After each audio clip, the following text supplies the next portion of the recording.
Bonjour chers amis traders, comme chaque fin de semaine, analyse rapide du Bitcoin, du DAX, du CAC 40, de l'euro-dollar et du SP500 pour la semaine à venir en mode investissement et en mode trading.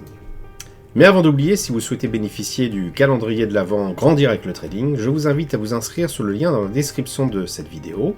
Vous allez recevoir un message quotidien avec la pensée du jour et un article associé.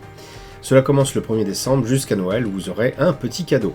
On commence tout de suite avec le calendrier économique de la semaine à venir, relativement calme comme on le voit à l'écran. Pas grand chose en termes d'annonces, pas d'annonces sur les taux. On voit discours de camarade Lagarde à plusieurs moments dans la semaine, notamment mercredi. Bon, on ne sait pas trop à quoi s'attendre.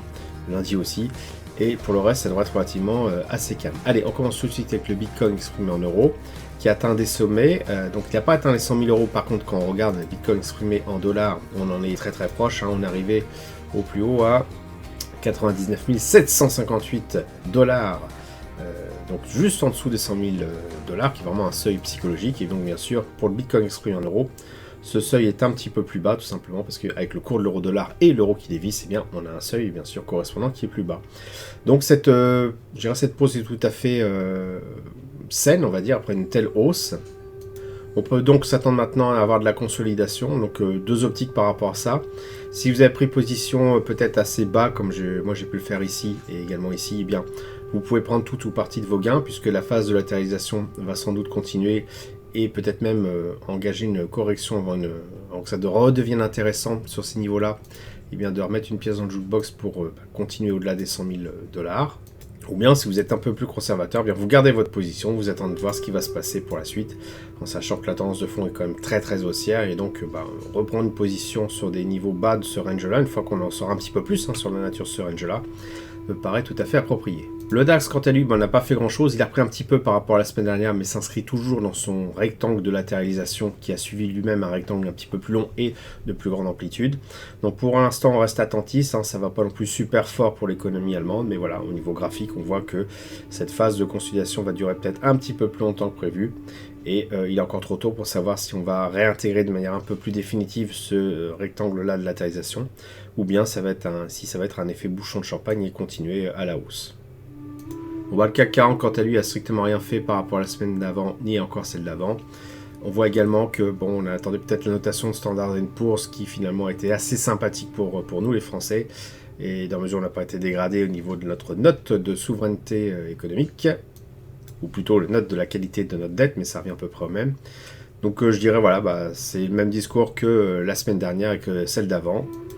Même si on reste sur quelque chose de haussier sur le long terme, puisqu'on voit ici le CAC 40 en mensuel est extrêmement haussier, eh bien on ne voit pas pour autant de divergence apparaître sur le CAC, ni de divergence validée, même si on se rapproche plutôt d'un niveau des RSI proche des 50 qui nous amène à la neutralité. Je dirais que pour l'instant, on va rester attentif, peut-être même à l'écart du CAC 40, tout simplement parce qu'il ne fait rien du tout. L'euro-dollar, quant à lui, eh bien, il a atteint donc, son niveau de plus bas de ce range-là, validant par le fait même, que c'était un range tout à fait pertinent. Donc ce rebond-là, il va certainement pas aller jusqu'au niveau du point consensuel, puisqu'on est quand même sur une tendance fortement baissière pour la zone euro. Je m'attends plus à un rebond technique ici, et puis à une continuation de la baisse. Donc on va voir ce qui va se passer dans les jours et semaines à venir, mais je m'attends vraiment à ce que ça soit relativement calme. On arrive sur un point consensuel qui est en train de se dessiner là. Il y a fort à parier qu'on va se mettre à stagner, je vais mettre une petite flèche, on va se mettre à stagner un petit moment sur ces niveaux avant soit de rebondir effectivement, pourquoi pas vers le point consensuel, mais c'est quand même paraît assez loin, ou tout simplement continuer la descente aux enfers, moi ce qui me paraît tout à fait plus envisageable.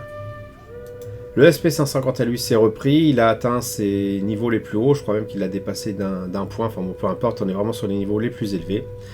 Même si les volumes sont un peu plus faibles, mais là je dirais c'est plutôt lié au fait que la semaine était plus courte pour nos amis américains dans la mesure où il y avait le fameux épisode Thanksgiving. L'altération des conditions géopolitiques n'a pas non plus apparemment impacté cet engouement pour le SP500, donc c'est plutôt bon signe pour le SP500 qui au pire, même si ça mettait à peut-être latéraliser, nous offrirait une porte d'entrée pour profiter d'une continuation à la hausse. Et au mieux, tout simplement, continuerait sa hausse fulgurante. L'or, quant à lui, après la volatilité liée justement avec cet épisode du missile russe, semble être revenu sur un niveau qu'on avait un petit peu identifié depuis quelques temps, un niveau consensuel, un espèce de niveau de latéralisation, une pause après cette série de double hausses. et qui va nous permettre, je pense, tout simplement de tenter une reprise de position sur le niveau le plus bas de ce range-là pour accompagner le mouvement et tout simplement profiter d'une hausse potentielle à venir sur l'or. Voilà, j'espère que vous avez apprécié cette vidéo. Si c'est le cas, merci de laisser un pouce pour m'encourager à continuer. Abonnez-vous à la chaîne YouTube pour ne rater aucune notification. N'oubliez pas de vous inscrire avec le lien dans la description pour recevoir vos mails du calendrier de l'Avent. Je vous dis merci et à bientôt sur le blog. Quand j'ai commencé le trading, ce n'était pas pour gagner des millions d'euros, me pavaner en voiture de luxe à Dubaï et vivre une vie de jet set. Bien au contraire. Mon objectif était tout autre. C'était avant tout de pouvoir être serein.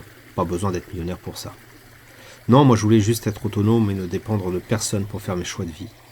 Ce que je voulais, c'était pouvoir aller en bord de mer, me balader dans la forêt, me réchauffer au coin du feu dans ma petite maison, sans avoir à craindre de ne pas pouvoir payer le prochain loyer. Un objectif simple, puissant et réellement atteignable à la fois. Cet objectif, je suis en train de l'atteindre. J'ai ma petite maison pas très loin de la mer, elle est payée et ne me coûte pas très cher en entretien. Mon activité de trading me fournit une partie de ce dont j'ai besoin pour vivre. Pour le reste, j'ai encore une activité professionnelle, mais elle me sert plus à épargner qu'à vivre. Si vous souhaitez savoir comment je m'y prends pour gagner de l'argent avec le trading, je vous invite à vous inscrire sur le blog.